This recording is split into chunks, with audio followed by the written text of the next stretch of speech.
neutrality of science will tend to erode objective moral standards.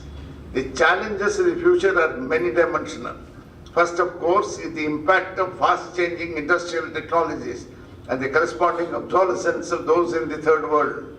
The key elements in management is innovation and the competitive ability to handle a knowledge economy. The second dimension is the effect of demographic changes on market jobs and consumption patterns. The third is the increasing phenomenon of urbanization. The fourth is the vision of the nature and character of the next society. The new biology will change the face of the world in environment, biodegradability, recycling, desalinated marine water, sophisticated industrial ecology, and economic designs. Systems will emerge. In the farm and food production front, there will be designer species, genetically modified food, and it may even ultimately lead to possibility of artificial and synthetic food. Information technology will see smart computers, neural networks, and human-computer interface. E-commerce will be the in thing. In medicine and genetics, we will see the culture of cloned organs, designer babies, and of course, computerized healthcare, transportation with hypersonic airplanes, intelligent and automated highways, and reproduction technologies will reach mind-boggling levels. In 1800 AD, the world had just 1 billion population. In 1800, the world had 1 billion. Demographers say that it took 131 years to add the second billion. The 6th billion was added in just 11 years. Knowledge increasingly becomes the energy source. Every civilizational change that has occurred in history is accompanied by market changes in the source of industrial energy. In feudal societies, it was human labor. In information era, the information revolution is the management of income and industry. And in the present age, it's the knowledge era. Each crossover point in energy resources, steam energy, electrical energy, petroleum energy, information, knowledge has influenced habits, employment patterns, etc. A clearer understanding of the correspondence between the interrelationship of economic and legal changes becomes necessary. Compatibility of economic laws and government's economic policies is important. Developments in corporate size and governance require matching legal institutions. For this purpose, law would necessarily represent a complex set of rules and institutions, both formal and non-formal. Both their allocative and procedural aspects need adequate attention. The current static nature of the legal institutions generates an inertia in the formulation of adequate responses to the big milestones around the neck of the next society, which legal system tends to promise. Bureaucratic system will prove to be an exhausted apparatus. In fact, even in England, the lethargy of responses of the administration was graphically described by General Michael Ryan. He mentions that the enduring power of inertia in administrative systems. He refers to a strange case as to how a civil job was created by the bureaucracy in 1903, which called for a man to stand at the cliff of Dover with a spyglass. He was supposed to ring a bell if he saw Napoleon coming. The job, General Ryan says, was abolished in 1945. That's 130 years after the death of Napoleon. The enormous growth of the economic power and influence of the corporate world and its multinational operations will leave the domestic regulatory systems gasping for breath. International intellectual property regimes need much smarter responses from third world countries. All regulatory measures tend to become more global in character. The inadequacies in and the failure of the legal system will be responsible for the burgeoning of the extra legal systems. Many governments in the developing countries are unable to combat these extra legal systems. The causes and cures of these ills are set out in an excellent analysis by Hernando de Soto.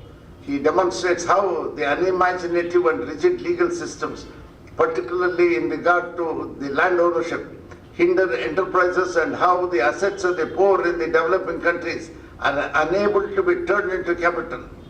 He says that in the developing countries, the value of savings among the poor is enormous. He gives a comparative estimate that if the United States of America were to enhance its foreign aid to 0.7% of its national income as recommended by the UN in 1953, the Lester Pearson Committee said the rich countries must transfer 1% of their GDP to the developing countries. And they said, well, 0.7% will be directly sent and 3% to the Bretton Woods institutions, the World Bank and other things. And he says if they enhance it, foreign aid to 1% of the national income as recommended by the UN, it would take the richest country on earth more than 150 years to transfer to the world's poor of India the resources equal to that it already possesses. Speaking of the savings of the poor in the third world countries, which he estimates at $9.3 trillion, he says that it is very nearly as much as the total value of all the companies listed in the main stock exchange in the world's 20 most developed countries: New York, Tokyo, London, Frankfurt, Toronto, Paris, Milan, the Nasdaq, and a dozen others. It is more than 20 times the savings of the poor in the poor countries, including India. It is more than 20 times the total direct foreign investment into all the third world and former communist countries in the 10 years after 1989. 46 times as much as all the World Bank loans in the past 3 decades, and 93 times as much as the developmental assistance from all advanced countries to the third world in the same period. A report on the prevention of deadly conflict, the Carnegie Commission said, the world of the next century will be markedly more crowded, interdependent, economically, socially linked, technologically, increasingly vulnerable ecologically, and progressively more interconnected culturally. Trends in this direction have long been apparent, but what has only recently come into sharper focus is the importance of managing the pace of change and its widespread repercussions. Contributing to this focus is the highly destructive power and universally available resource of modern weaponry. They speak of the landmines alone. Over 100 million landmines are deployed in more than 64 countries with an estimated clearance cost of 33 billion. Some estimates suggest that every 2 minutes someone around the world is killed or maimed by a landmine. Anti-personnel landmines claim more than 25,000 casualties every year.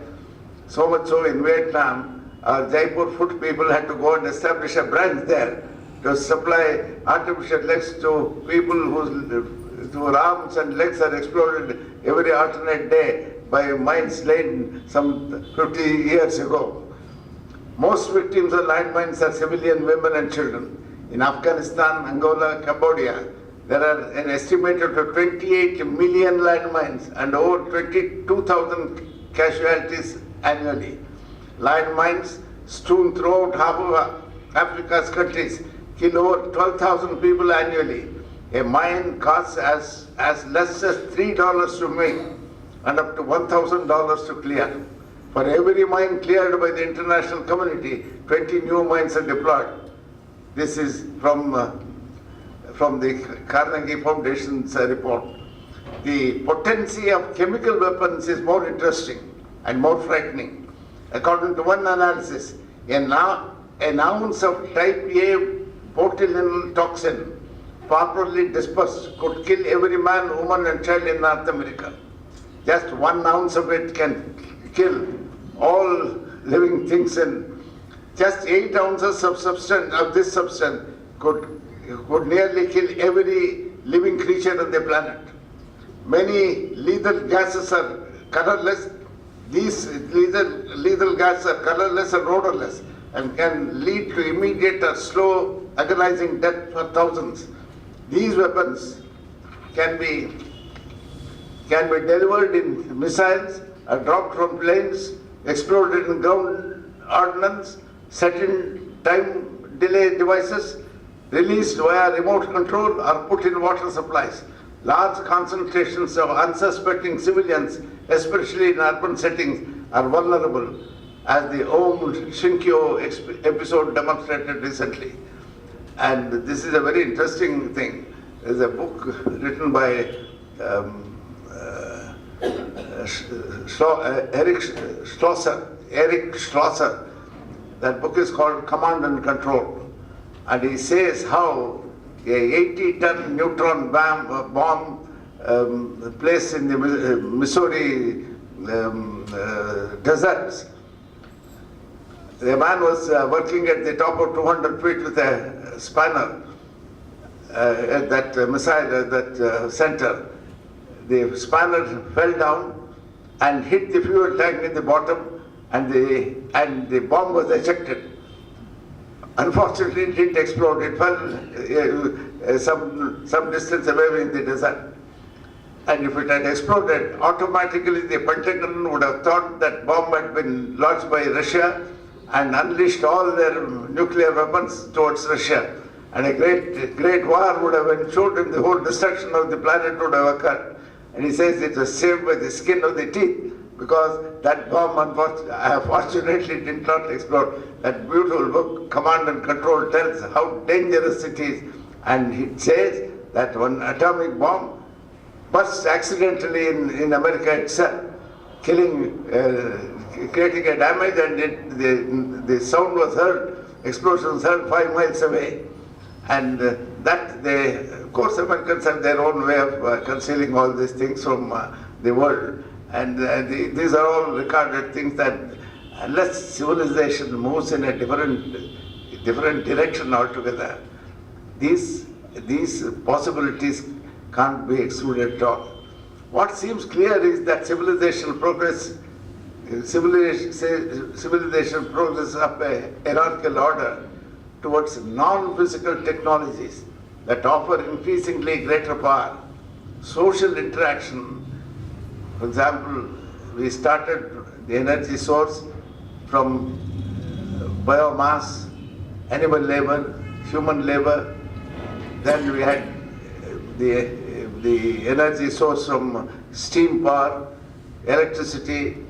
Then information became the source of power. And now the world is precariously placed at a critical moment when from information we went to knowledge.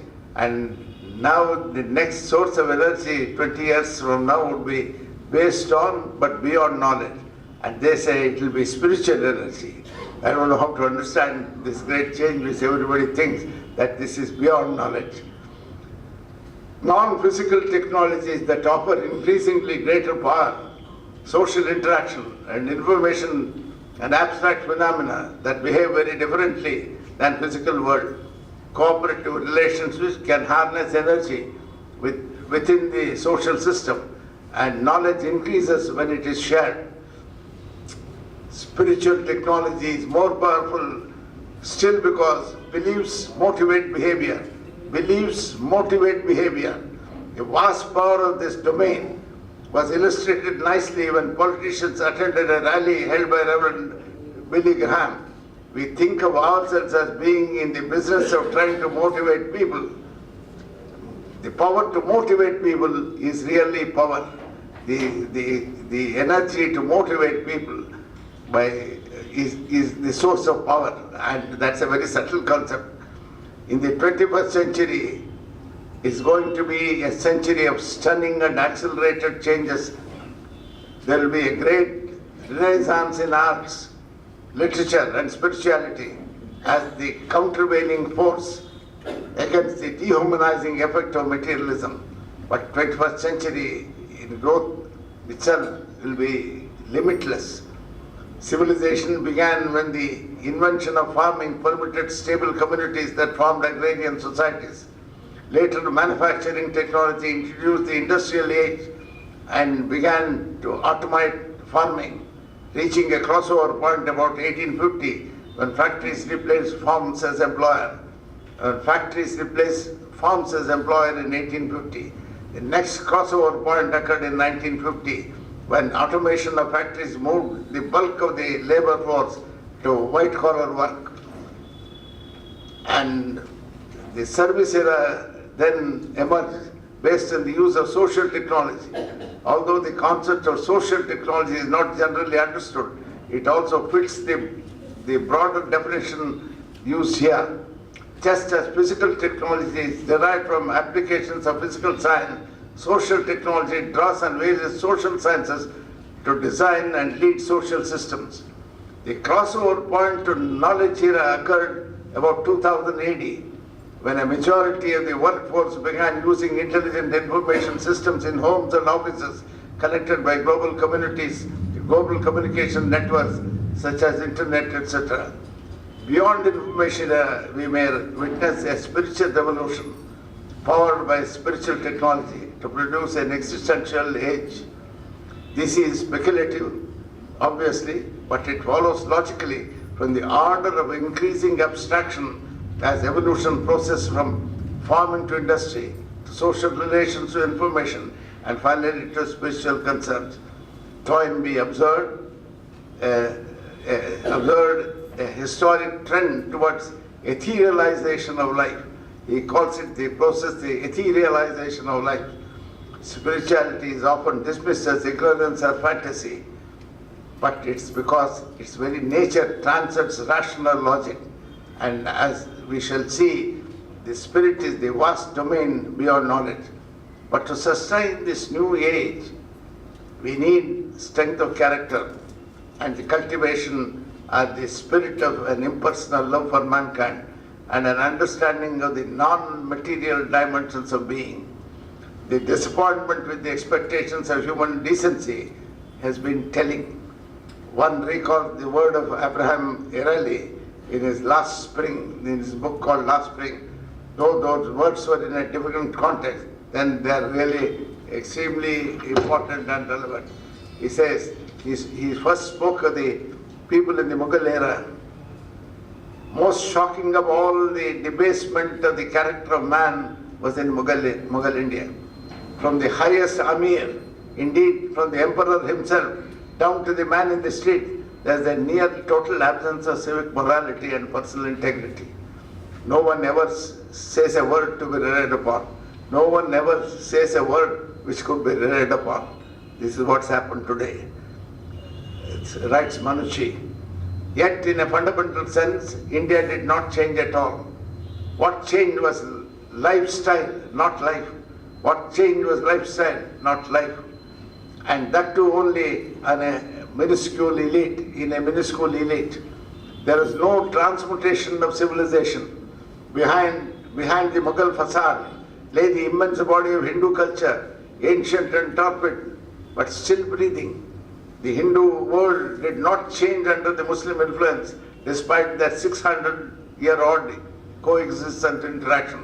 There was some interaction between the two cultures, but no synthesis. Nor did either community respond creatively to the stimulus of the resurgent Europe, which had reached out across the oceans and linked up with India even before the Mughals arrived on the scene. There are no stirrings of new life in Mughal India. The Mughal efflorescence was a flowering of the old trees. Mughal efflorescence was a mere flowering of the old trees. And it turned out to be the last spring of the old cultures of India. This is more important. He says hypocrisy and sycophancy were the characteristic traits of the Indian ruling class. Hypocrisy and sycophancy were the characteristic traits of the Indian ruling class. According to Manushi, Indians seldom spoke openly, but held confabulations with knots and metaphors. Which made it easy for them to break faith and still feel decent. which made them break faith and still feel decent. The Amir probably vowed sycophancy merely as good manners, a formal courtesy, and had therefore no feelings of personal degradation in being a sycophant, especially as the practice was universal. But sycophancy was not just good manners. Lack of earnestness in speech, using words to dress up and disguise thoughts and feelings rather than to reveal them.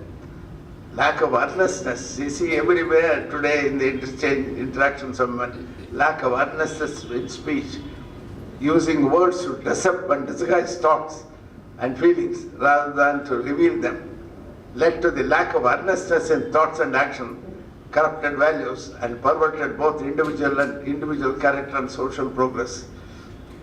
The evil of this was compounded by the peculiarity of the Indian society, being it one servile and tyrannical. Those who bowed and scrubbed before their masters tyrannized their underlings.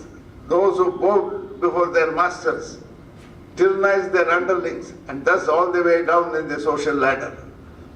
The entire Indian socio-political system was iniquitous and shot through and through with corruption, inefficiency and oppression.